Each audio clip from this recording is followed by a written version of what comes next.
اعوذ باللہ من الشیطان الرجیم لا حول ولا قوة الا باللہ العلی العظیم بسم اللہ الرحمن الرحیم۔ ناظرین محترم، سلام علیکم ورحمۃ اللہ وبرکاتہ۔ دیکھیے، میں نے دنیا اور آخرت کے بارے میں اس بیان کو جاری و ساری رکھا، اور میں نے گزشتہ جلسات میں اس بات کی طرف آپ حضرات کو متوجہ کیا کہ دنیا بذات ہی نہ اچھی چیز ہے نہ بری چیز ہے۔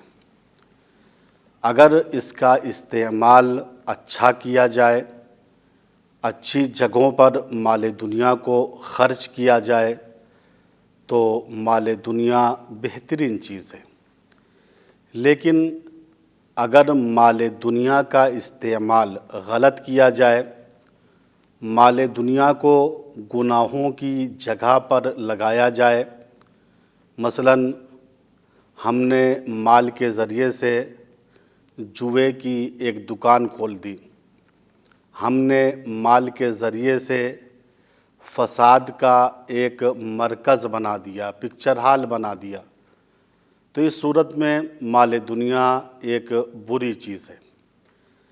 جہاں قرآن و حدیث میں دنیا اور مال دنیا کی مذمت کی گئی ہے، وہیں قرآن کریم اور حدیث نبوی میں دنیا اور مال دنیا کی تعریف کی گئی ہے۔ قرآن کریم سورہ بقرہ آیت نمبر 180 میں مال دنیا کو خیر کہا گیا ہے۔ خیر یعنی نیکی، اچھائی، بہترین چیز۔ چنانچہ ارشاد پروردگار ہو رہا ہے، کتب علیکم اذا حضر احدکم الموت ان ترک خیرا الوصیۃ للوالدین والاقربین بالمعروف حقا علی المتقین۔ اللہ تعالیٰ فرما رہا ہے، اے لوگو، کتب علیکم، تمہارے اوپر یہ چیز لکھ دی گئی ہے، یعنی یہ چیز واجب کر دی گئی ہے، یہ چیز فرائض میں ہے۔ کون سی چیز؟ اذا حضر احدکم الموت، جب تم میں سے کسی کو موت آئے، اگر اس نے ان طرح کا خیرن، اگر اس نے خیر کو چھوڑا ہے، مراد یہاں خیر سے کیا ہے؟ مال۔ ان طرح کا خیرن الوصیۃ للوالدین والاقربین بالمعروف، اگر اس نے خیر اور مال دنیا کو چھوڑا ہے اور اس کے پاس مال دنیا باقی بچا ہے، تو اس کے لیے واجب ہے کہ اس مال دنیا کے بارے میں، خیر کے بارے میں وصیت کرے، والدین کے بارے میں اور اپنے اقربین اور قریبی رشتہ داروں کے بارے میں۔ اور یہ چیز مستحب نہیں ہے، حقاً علی المتقین، یہ اللہ کا ایک حق ہے متقین کی گردن پر۔ یعنی اگر تم اپنے آپ کو متقی اور مومن سمجھتے ہو اور تم نے وقت احتضار دیکھا کہ مال دنیا میرے پاس باقی رہ گیا ہے، تو تمہارے اوپر واجب اور ضروری ہے کہ تم اس خیر اور مال کے بارے میں وصیت کرو۔ تو اس آیت کریمہ میں مال دنیا کو خیر کہا گیا ہے، ایک اچھی چیز کہا گیا ہے۔ اور حدیث میں اللہ کے پیغمبر حضرت محمد مصطفیٰ صلی اللہ علیہ وآلہ وسلم ارشاد فرماتے ہیں، بہترین چیز ہے مال صالح مرد صالح کے لیے۔ دیکھیے حضور پاک نے جملہ کیا فرمایا، بہترین چیز ہے مال صالح مرد صالح کے لیے۔ آپ نے صرف یہ نہیں فرمایا کہ بہترین چیز ہے مال لوگوں کے لیے، یہاں پاس آپ نے گویا اس آیت کریمہ کی توضیح اور تفسیر فرمائی کہ ہر مال اچھا نہیں ہوتا ہے اور نہ ہر آدمی اچھا ہوتا ہے۔ تو آپ نے اس طریقے سے جملہ فرمایا، بہترین چیز ہے مال صالح، مال بھی ہو اور یہ مال صالح ہو، یعنی نیک طریقے سے، اچھے طریقے سے، جائز طریقے سے اس کو کمایا گیا ہو۔ تو یہ مال صالح کس کے لیے صالح اور نیک ہے؟ مرد صالح کے لیے، اس انسان کے لیے جو صالح اور نیک ہے۔ میں نے گزشتہ جلسے میں کہا تھا کہ حدیث پیغمبر کے لحاظ سے 4 قسم کے مال دنیا رکھنے والے افراد ہیں، جن میں سے 3 قسم والے، 3 طرح کے لوگ جہنم میں جائیں گے اور 1 طرح کے انسان جنت میں جائیں گے۔ وہ 3 افراد اور 3 گروہ جو جہنمی ہیں وہ کون کون سے تھے؟ ان میں سے پہلا گروہ وہ تھا جو حرام طریقے سے پیسے کو کماتا ہے اور حرام جگہوں پہ خرچ کرتا ہے۔ دوسرا گروہ جو حرام طریقے سے پیسہ کماتا ہے، رشوت کے ذریعے سے، چوری کے ذریعے سے، فراڈ کے ذریعے سے، لیکن اسے حلال جگہ پہ لگاتا ہے، اس سے مسجد کی تعمیر کرتا ہے، غریبوں کی مدد کرتا ہے، یہ بھی جہنمی ہے۔ تیسرا لوگوں کا گروہ وہ ہے جو مال حلال طریقے سے کماتا ہے، محنت کرتا ہے، مزدوری کرتا ہے، لیکن اسے حرام جگہوں پہ خرچ کرتا ہے، یہ بھی جہنمی ہے۔ اور چوتھا گروہ اور چوتھا شخص وہ ہے جو مال کو حلال طریقے سے کماتا ہے اور حلال جگہوں پہ خرچ کرتا ہے۔ روز قیامت صحیح معنوں میں اسی کا حساب و کتاب ہوگا، چونکہ حساب و کتاب وہاں ہوتا ہے جہاں کچھ اچھائیاں ہوں، کچھ برائیاں ہوں، لیکن جہاں سراسر فراڈ ہو، دھوکہ ہو، حرام کی کمائی ہو، میں سمجھتا ہوں ایسے لوگوں کا حساب ہی نہیں ہے، چونکہ قرآن یہ کہتا ہے وَيُعْرِفُ الْمُجْرِمُونَ بِسِيمَاهُمْ فَيُؤْخَذُ بِالنَّوَاصِي وَالْأَقْدَامِ۔ روز قیامت مجرمین سیاہ اعمال والے گنہگاروں کو پیشانی اور قدموں سے پکڑ کر جہنم کے حوالے کر دیا جائے گا۔ میں مثال دوں، میں نے اپنے نوکر کو 100 روپے دی اور اس سے کہا جا کر بازار سے سامان لے کے آؤ، اور وہ گیا اور جانے کے بعد 60-70 روپے کا سامان لیا اور 30-40 روپے ادھر ادھر کر دیے۔ جب وہ سامان لے کے آیا، میں نے اس سے حساب لیا تو معلوم ہوا کہ 30-40 روپے ادھر ادھر ہو رہے ہیں۔ تو حساب کس صورت میں ہے؟ جب 60-70 روپے کا وہ سامان لے آیا اور 30-40 روپے میں غبن کیا اس نے۔ لیکن ایک دوسرا شخص تھا، میں نے اس کو 100 روپے دیا اور اس سے کہا جا کر بازار سے سامان لے کے آؤ، سبزی لے کے آؤ، گوشت لے کے آؤ۔ وہ صاحب ہمارا پیسہ لیتے ہیں اور فرار کر جاتے ہیں۔ اب آپ بتائیں کیا ان کا کوئی حساب و کتاب ہے؟ نہیں۔ یہ جہاں بھی ملیں گے ہم ان کو ڈانٹیں گے، ہم ان سے بدظن ہو جائیں گے اور صریحی الفاظ میں کہہ دیں گے آپ تو ایک فراڈی انسان ہیں، آپ تو ایک دھوکے باز انسان ہیں۔ تو حساب روز قیامت اس شخص کا ہوگا جس نے حلال کے ذریعے سے دولت کو کمایا ہے اور حلال جگہوں پر خرچ کیا ہے۔ اسی کو امیر المومنین علی ابن ابی طالب علیہ السلام نے فرمایا، یہ دنیا وہ ہے اگر حلال طریقے سے کماؤ گے تو اس کا حساب ہوگا، اور حرام طریقے سے کماؤ گے تو اس پر عذاب ہوگا۔ ایک اور حدیث جس کو ملا احمد نراقی نے معراج السعادہ میں ذکر فرمایا ہے، حدیث میں وارد ہوا ہے نعم العون علی طاعت اللہ، یہ مال دنیا اللہ کی اطاعت کرنے میں بہترین مددگار ہے۔ اگر مال ہمارے پاس ہوگا، جائز مال، حلال مال، تو ہم ایک مہمان خانہ بنا سکتے ہیں، ہم کار خیر میں چندہ دے سکتے ہیں، ہم خمس و زکوٰۃ کو ادا کر سکتے ہیں، ہم واجب ہونے کی صورت میں حج بیت اللہ کو انجام دے سکتے ہیں۔ تو یہ مال اگر جائز ہے، حلال ہے، اور اس کو حلال طریقے سے ہم نے کمایا ہے، تو یہ اللہ کی اطاعت کرنے میں بہترین مددگار ہے۔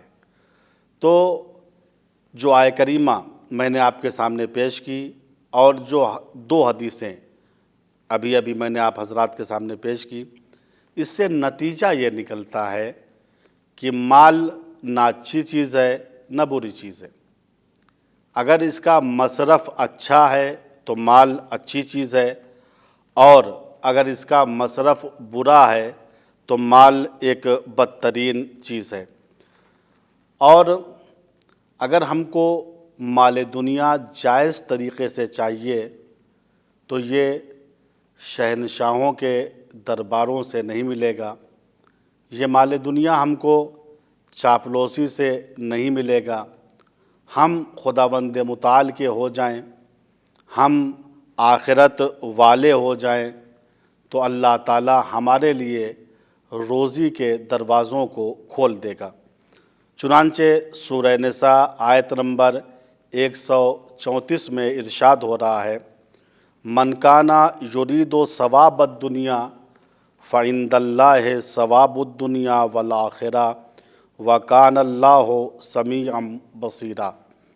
یاد رکھو، جو آدمی دنیاوی ثواب چاہتا ہے، دنیاوی اجر چاہتا ہے، تو وہ اس بات کو جان لے کہ اللہ تعالیٰ کے پاس دنیاوی اجر بھی ہے اور اخروی اجر بھی ہے، اور اللہ تعالیٰ تمہاری باتوں کو سننے والا ہے اور تم کو دیکھنے والا ہے۔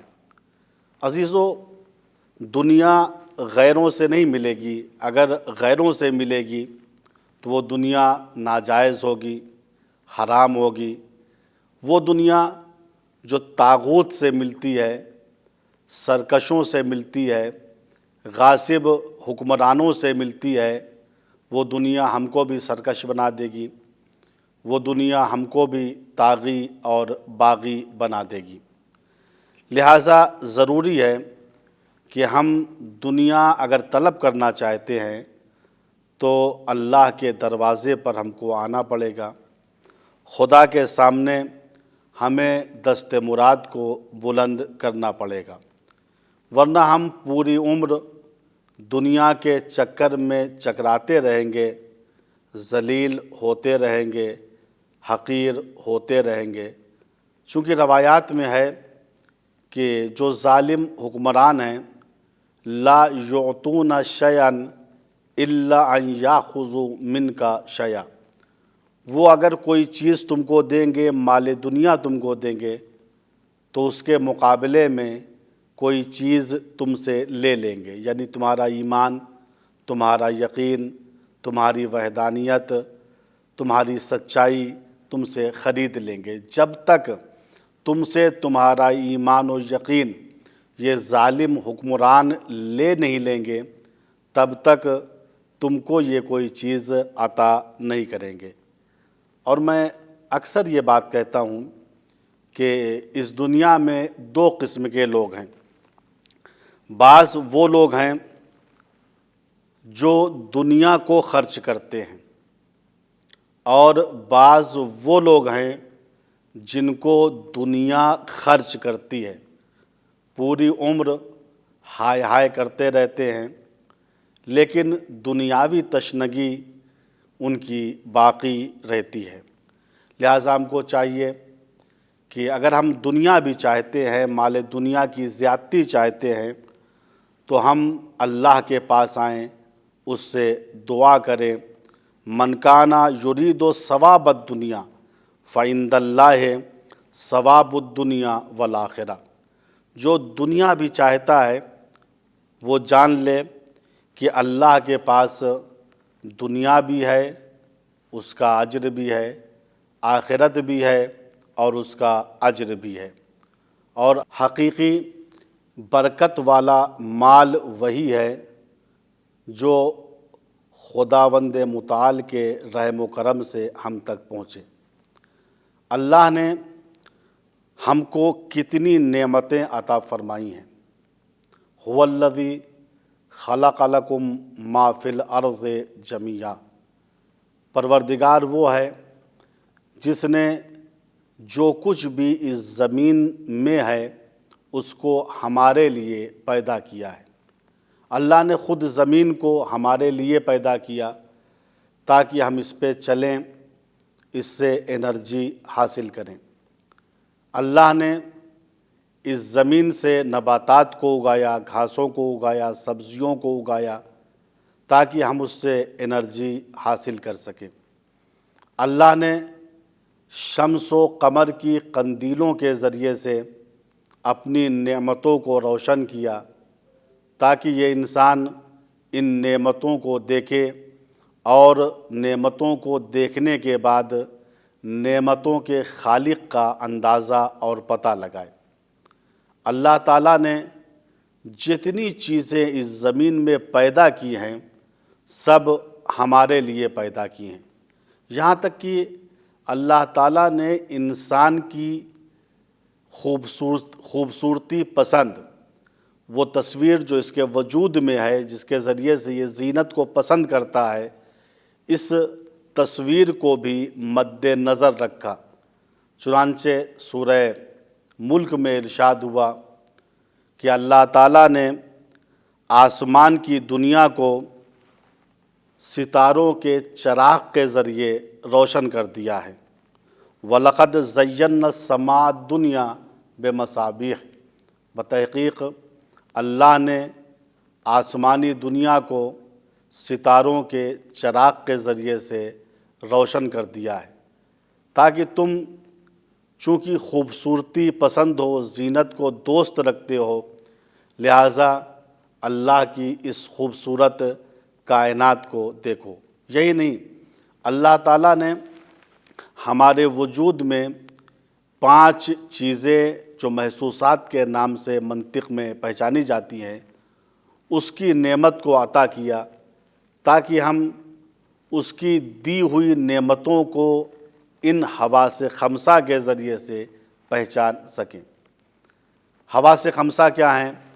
اس میں سے ایک چیز ہے لامسہ جسے ہاتھ کہتے ہیں، دوسری چیز ہے سامعہ جسے کان کہتے ہیں، تیسری چیز ہے باصرہ جسے آنکھ کہتے ہیں، چوتھی چیز ہے شامہ جسے سونگھنے کی قوت اور ناک کہتے ہیں، پانچویں چیز ہے ذائقہ، زبان اور چکھنے کی طاقت۔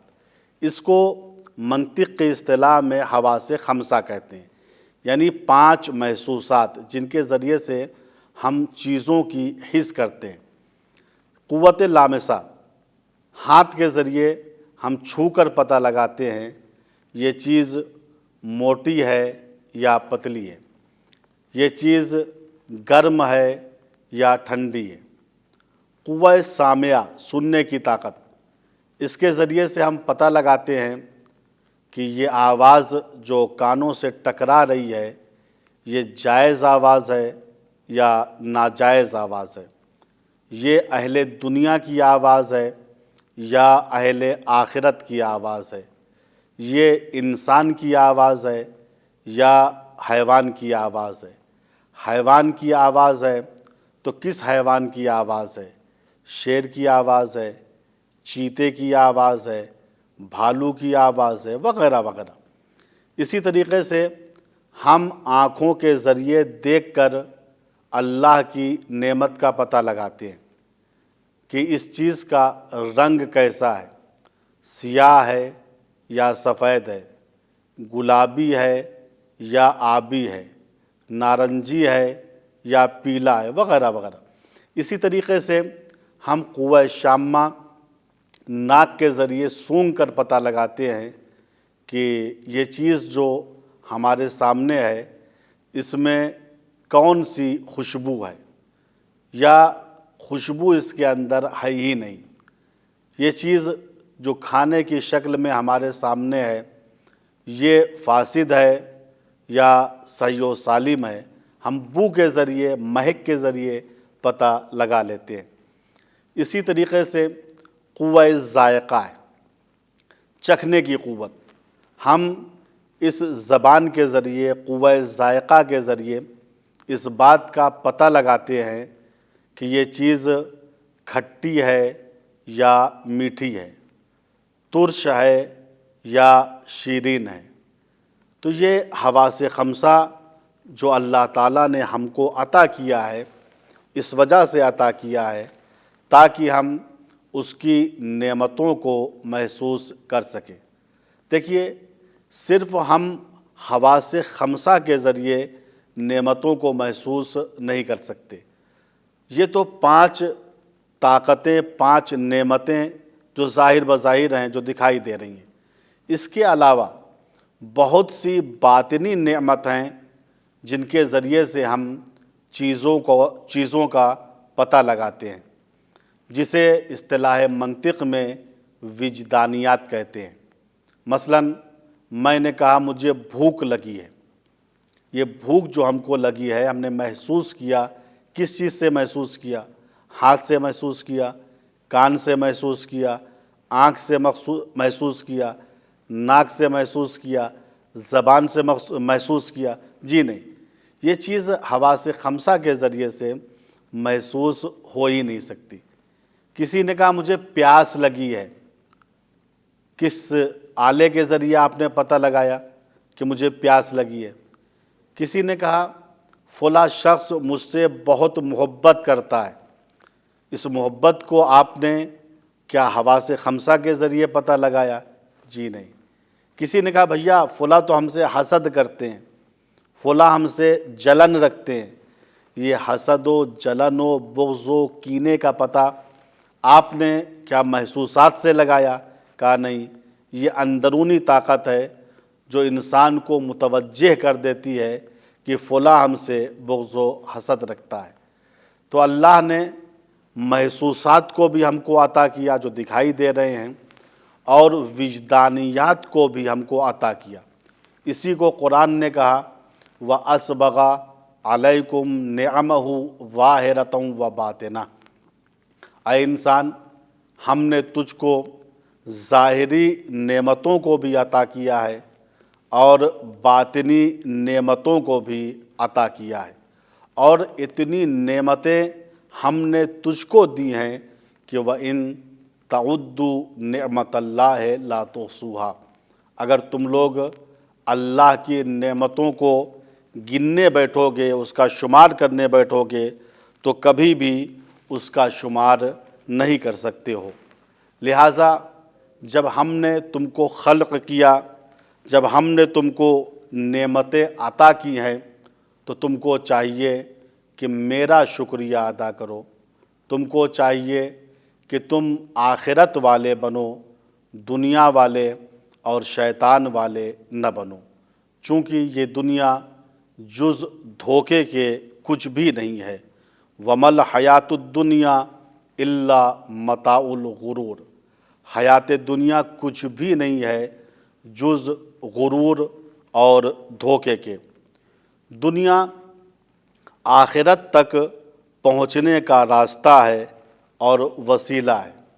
اگر ہم نے اس بات کو سمجھ لیا کہ یہ دنیا ایک مستقل چیز نہیں ہے، ایک استقلالی چیز نہیں ہے، ایک اصلی چیز نہیں ہے، بلکہ دنیا ایک طبعی چیز ہے، دنیا ایک عالی چیز ہے، ہم دنیا سے آخرت کا راستہ تلاش کریں، ہم دنیا میں رہ کر مال دنیا کے ذریعے، غذائے دنیا کے ذریعے اپنی آخرت کو بنائیں۔ لکھا ہے ایک عارف تھا، عارف اس شخص کو کہتے ہیں جو اپنی حقیقت کو جانتا ہے اور دنیا کی حقیقت کو بھی جانتا ہے، اور جو اپنی حقیقت کو اور دنیا کی حقیقت کو جان لیتا ہے، پھر وہ آخرت والا اور اللہ والا بن جاتا ہے۔ تو عارف کھانا کھا رہا تھا اور کھانے کے بعد پانی پینے میں مشغول تھا۔ ایک دوسرا عارف جو دور سے اس کو دیکھ رہا تھا، اس نے اس عارف سے پوچھا کہ میاں آپ کیا کر رہے ہیں؟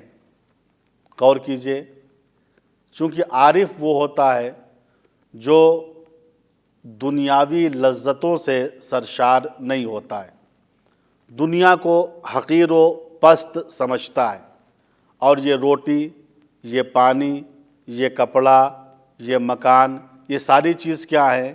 دنیا ہے اور متاع دنیا ہے۔ تو اس عارف نے جب اس عارف کو روٹی کھاتے دیکھا، پانی پیتے دیکھا، تو اس عارف سے سوال کیا کہ آپ کیا کر رہے ہیں؟ مطلب یہ تھا کہ آپ اس وقت دنیا میں مشغول ہیں، دنیاوی امور میں مشغول ہیں۔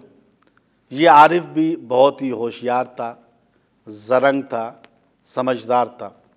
جب اس عارف نے یہ سوال کیا کہ تم کیا کر رہے ہو، اور یہ بیچارہ روٹی کھا رہا تھا، تو اس نے کہا کہ میں دنیا کو دھوکہ دے رہا ہوں۔ پہلا والا عارف جس نے سوال کیا تھا وہ گھبرا جاتا ہے کہ میاں دنیا تو ایک ایسی چیز ہے جس نے بڑے بڑے متقی اور پرہیزگاروں کو دھوکہ دیا ہے، اور تم یہ دعویٰ کر رہے ہو کہ میں دنیا کو دھوکہ دے رہا ہوں، یہ کیسے ہو سکتا ہے؟ تو اس عارف نے جواب دیا، میں دنیا کو دھوکہ اس طریقے سے دے رہا ہوں کہ مال دنیا می خورم و کار آخرت می کنم۔ میں دنیا کا مال کھا رہا ہوں لیکن کام آخرت کا کر رہا ہوں۔ اس طریقے سے میں دنیا کو دھوکہ دے رہا ہوں، اور اس دنیا کو دھوکہ دے رہا ہوں جو دنیا سب کو دھوکہ دیتی ہے۔ تو عزیزو، اگر ہم بھی اپنی زندگی اس طریقے سے بنا لیں کہ مال دنیا می خورم و کار آخرت می کنم، مال دنیا ہم کھائیں لیکن آخرت کے کام کو ہم انجام دیں، تو ہم بھی عارف بن جائیں گے، ہم بھی کامیاب ہو جائیں گے۔ ہم خداوند متعال سے دعا کرتے ہیں، خدایا ہم سب کے دلوں سے محبت دنیا کو نکال دے۔ خدایا ہم سب کو اس بات کی توفیق عطا فرما کہ ہم دنیا میں رہ کر آخرت کے کام کو انجام دیں، ہم مال دنیا کے ذریعے سے آخرت میں اپنے گھروں کو بنائیں۔ السلام علیکم ورحمۃ اللہ وبرکاتہ، والسلام علی من اتبع الہدی۔